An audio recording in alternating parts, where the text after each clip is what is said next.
Hello বন্ধুরা, আশা করি আপনারা সবাই ভালো আছেন। তো বন্ধুরা, এটা হলো আমার সেই ফটোকপি মেশিন, অনেক পুরানা।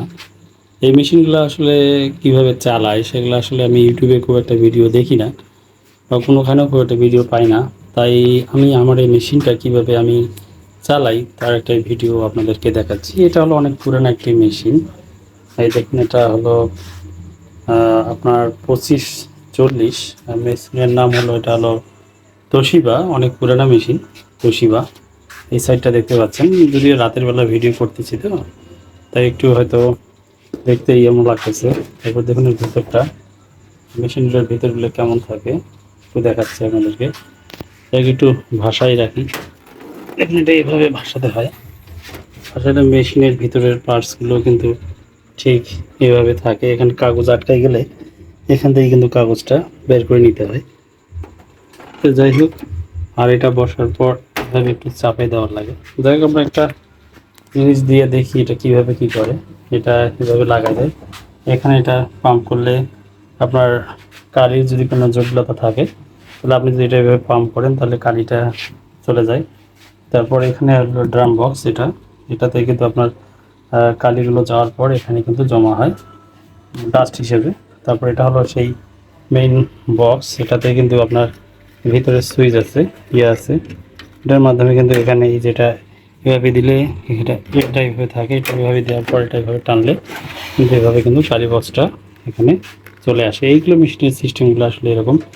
তারপর এখানে কিন্তু কালি ভরা হয়, যদিও আমার এখানে খুব বেশি কালি নাই। এটা বর্তমানে কয়েকদিন ধরে খুব একটা চালানো হচ্ছে না, তাই নাই। তারপর এটা আবার আপনি যদি মনে করেন যে এটা আপনি ভরে রাখবেন, তাহলে এটা জাস্ট এভাবে টালায় দেওয়ার পর এর নিচে দেখুন, এইখানে এই যেখানে একটা সুইচ আছে, আমার আঙুলটার এখানে দেখুন, এখানে এটা জাস্ট এভাবে করে দিতে হবে, তাহলে কিন্তু এটা লেগে যাবে জিনিসটা। যাই হোক, এটা দেখতে পাচ্ছেন। তারপর এটা আপনাকে এভাবে কভারটা খুলে রাখতে হবে। আর নিচে দুটো ড্রয়ার, এই ড্রয়ার অবশ্য আমি তেমন কিছু নেই, আমার এমনি কাগজপাতি আছে আর কি ড্রয়ারের মধ্যে। দেখতে পাচ্ছেন, এটা তো এমনি আমার কাগজপাতি রাখছি, তেমন কিছু নেই। তারপর বন্ধুরা, এটা আমরা কীভাবে চালাই সেটা একটু আপনাদেরকে একটু দেখাই, না দেখালে তো হবে না।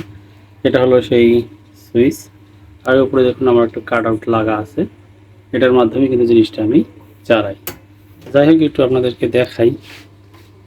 যাই হোক, আমরা এখন ওই কাট আউট লাইনটা দেবো, দেখতে পাচ্ছেন উপরে কিন্তু অলরেডি এখানে দিলাম। কয়েকদিন ধরে তেমন চালা হচ্ছে না তো। তারপর এখানে আছে, এখানে আপনার এটা এইভাবে টানা লাগে। এটা মেশিনের সিস্টেমগুলো আসলে এরকম, লোকাল মেশিন। তারপর ধরেন এই যে এখানে আমি একটা করেছিলাম, ফটোকপি করেছিলাম, দেখতে পাচ্ছেন। এটা এখানে জাস্ট এটা উঠানো যায়। অবশ্য আমার কি জানি এটা দেওয়া আছে অলরেডি, এখানে একটা পেপার দেওয়াই আছে। এটা এগুলো কিন্তু এখানে রাখে, এভাবে দেওয়া যায়। এই পাশটা ধরেন, এই পাশটা দিলাম, এই পাশটা দেওয়ার পর এখানে কিন্তু দেখুন মাপগুলো এরকম আছে। এগুলো অনেক পুরোনো মেশিন তো, দেখুন A4 বি A4 সবগুলো কিন্তু মাপগুলো এভাবে কিন্তু এটা দেওয়া আছে। তারপর এখানে দেখুন বন্ধুরা, এটা মিটার পরিচিতি, এখানে আপনার দেওয়ার পর এখানে পার্সেন্টেজ কিন্তু এখানে কম বেশি করা যায়। তারপর এটা দিয়ে কিন্তু কালির পরিমাণটা কম বেশি করা যায়, এই যে এইভাবে এই পাশে দিয়ে কালির পরিমাণটা কম বেশি করা যায়। আর এটা হলো আপনার সুইচ, এটা দিয়ে আপনি ফটোকপি, এটা দিয়ে আমি করি সাধারণত।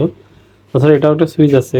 তারপর এখানে সংখ্যা আছে, অনেক কিছু আছে, যদিও এগুলো খুব একটা ব্যবহার এখন ইদানিং করি না। আর এখানে আপনার কোনো কিছু গেলে এই ড্যাশবোর্ডে কিন্তু এখানে সব কিছু দেখা যায়। যাই হোক, আমরা এটা বন্ধ করে দিই। তারপর এই ফটোকপির সুইচটা কিন্তু বন্ধুরা ঠিক এই জায়গায় আছে, এই দেখুন এখানে। যখন আমরা এটা এখানে দেবো, যখন আমরা এখানে দেওয়ার সাথে সাথে ফটোকপি মেশিনটা কিন্তু অলরেডি লাইন কিন্তু পেয়ে গেল। এখানে কিন্তু যখন 0-র জায়গায় 1 আসবে তখনই কিন্তু এটা থেকে ফটোকপি হবে। 1 না আসা পর্যন্ত কিন্তু এটা ফটোকপি মেশিনটা রান হবে না। যাই হোক, আমি দোকানে আছি বন্ধুরা, এই জন্য একটু সাউন্ডের সমস্যা হতে পারে। এখন আমার এখানে কাগজ নেই, তাই এই চিহ্নটা দেখাচ্ছে। এটা কাগজ না থাকলে এই চিহ্নটা দেখায়, তারপর কালি না থাকলে এটা দেখায়। এখন 1 নিল, মানে এখানে এখন মেশিনটা লোড নিল। তারপর এটা কীভাবে ফটোকপি করে এটা যেহেতু অনেক পুরানো মেশিন। তারপরে দেখুন এখানেও কিন্তু ওই কাগজের ধরনের চিহ্নগুলো কিন্তু এখানে আছে, দেওয়া আছে। তারপরে এখানে আপনাকে এভাবে যথারীতি কাগজটা দিতে হবে। দেখুন সাউন্ড আপনারা একটা পেলেন, তাহলে কিন্তু এটা হয়ে গেল। তারপর যদি আমার মেশিনটা ওয়াশ করা দরকার, একটু কালিয়ে ছাড়তেছে কয়েকদিন ধরে, তারপর আপনি যখন এখানে দেবেন, এখানে যখন ক্লিক দেবেন, তখন অলরেডি কিন্তু এটা কিন্তু প্রিন্ট চলে আসবে। দেখুন প্রিন্ট কিন্তু চলে আসলো, যদিও আমার প্রিন্টের কালি বেশি আছে, এই জন্য এটা এরকম আসলো। কালিটা আমাকে কমাই দিতে হবে, কমাই দিতে হবে। যাই হোক, কালির কারণে এরকম আসলো বন্ধুরা। আমি এটা ওয়াশ করা লাগবে, আমার ওয়াশ করলে হয়তো ভালো হয়ে যাবে আশা করি। এভাবে এইগুলোতে বন্ধুরা ফটোকপি করে।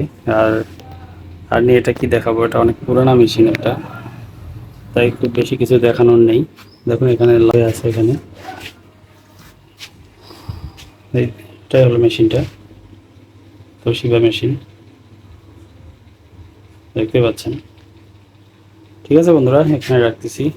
পুরানো একটা মেশিন আমার দোকানে, আমি এখন অবশ্য বাসায় যাব, এটা আমার দোকান। দোকানটা আমি অলরেডি বন্ধ করে ফেলছি। উপরে একটা ফ্যান করতেছে এবং নিচেও একটা ফ্যান আছে।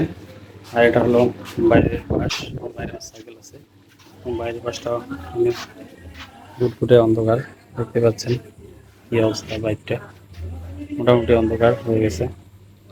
আর এখানে আমার মূল্য তালিকা দেওয়া আছে দোকানে, কোন জিনিসের কত মূল্য নেই সব কিছুই দেওয়া আছে। এখানে হালকা একটু মেলামেশা রাখছি, এখানে ছবি তোলার কাজগুলো করি, এখানে সেই ফটোগ্রাফি মেশিন। ঠিক আছে বন্ধুরা, এখানে রাখছি আজকে, এখানে ধন্যবাদ।